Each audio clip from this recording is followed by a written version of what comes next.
Bonjour à tous, dans cette vidéo d'explication des exercices du jeudi 16 avril. Donc après la petite recherche quotidienne en mathématiques, donc premier exercice en grammaire, donc à faire au cahier du jour, c'est un exercice de transposition donc au passé composé. Donc il s'agit d'un petit texte qui n'est pas écrit justement au passé composé et que vous devez réécrire sur votre cahier du jour en conjuguant les verbes au passé composé. Donc ici, attention, il y a une phrase supplémentaire pour les CM2, mais vous pouvez la faire aussi hein, si vous avez le temps.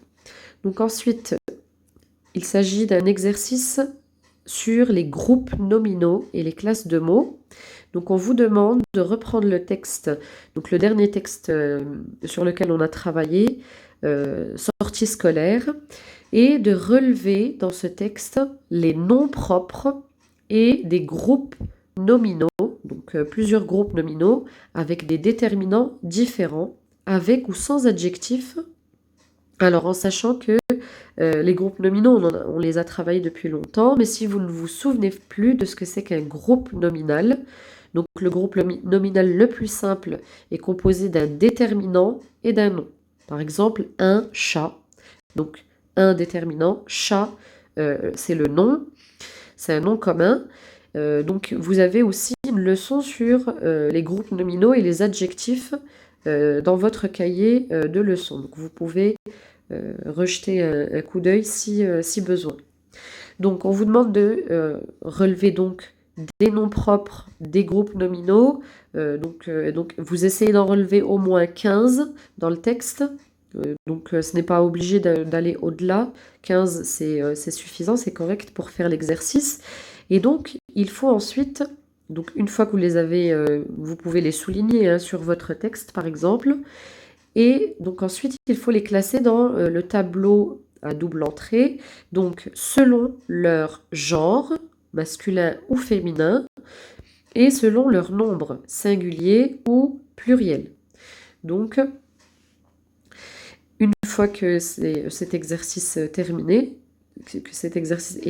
vous pouvez ensuite relever les verbes du texte qui sont écrits à l'infinitif et les noter sur votre feuille de classeur. Donc ensuite, on vous demande souligne les adjectifs au crayon de couleur orange. Donc on a l'habitude de souligner les adjectifs au crayon orange. Donc on garde cette habitude. Alors pour le premier, par exemple, un camarade calme. Donc le nom ici c'est camarade, le nom commun, camarade. Donc il est comment ce camarade? Il est calme. Donc l'adjectif c'est le mot calme. Et donc, il faudra ensuite, donc une fois que vous avez souligné les adjectifs au crayon de couleur orange, alors attention, dans un même groupe nominal, il peut y avoir plusieurs adjectifs. Donc vous l'avez vu auparavant, ça a été travaillé, donc il peut y avoir plusieurs adjectifs. Donc ensuite, il faut donc refaire le tableau à double entrée et classer ces groupes nominaux donc dans les cases du tableau selon le genre masculin ou féminin et le nombre singulier ou pluriel.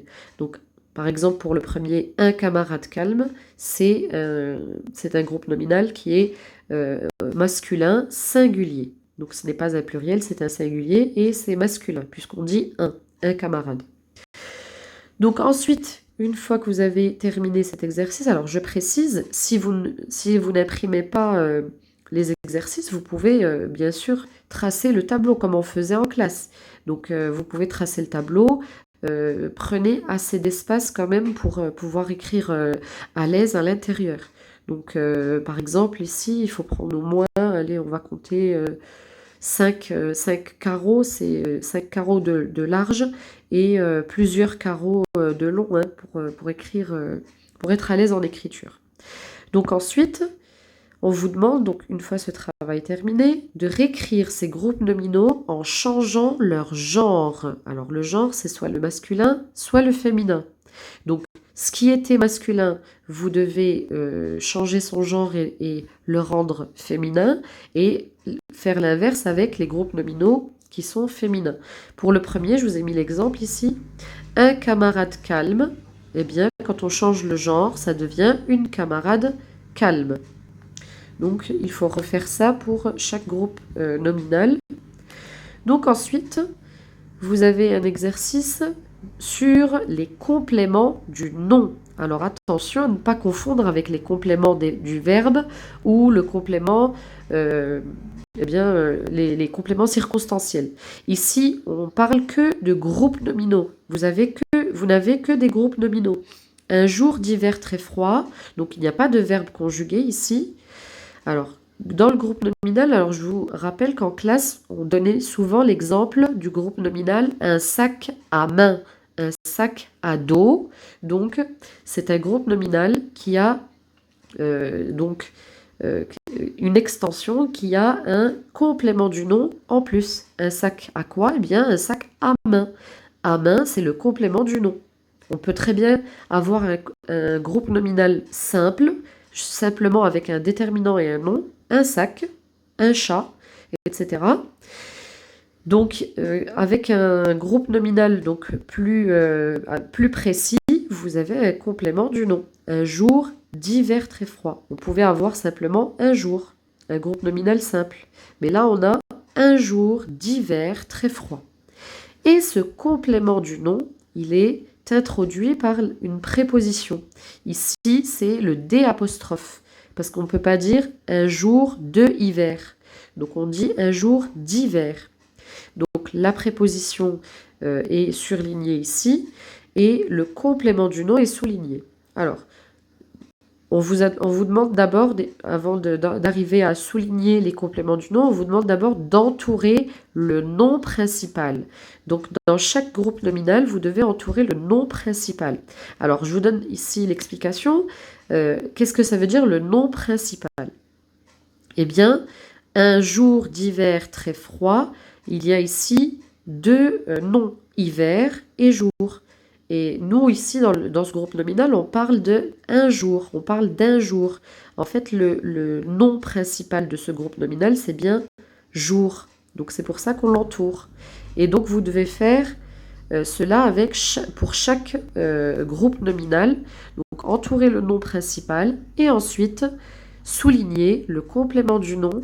Et vous devez donc entourer, alors en vert, la préposition qui l'introduit. On ne peut pas dire un sac main, par exemple. Un jour hiver très froid. On dit un jour d'hiver très froid. Un sac à main. Donc le A accent.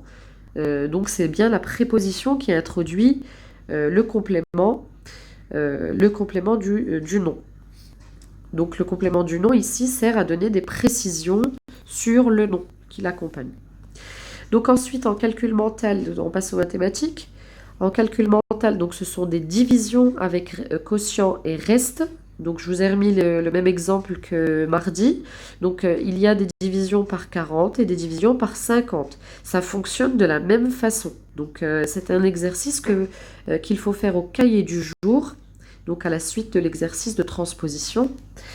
Et donc à vous de développer. Alors c'est du calcul mental, donc on ne pose pas d'opération.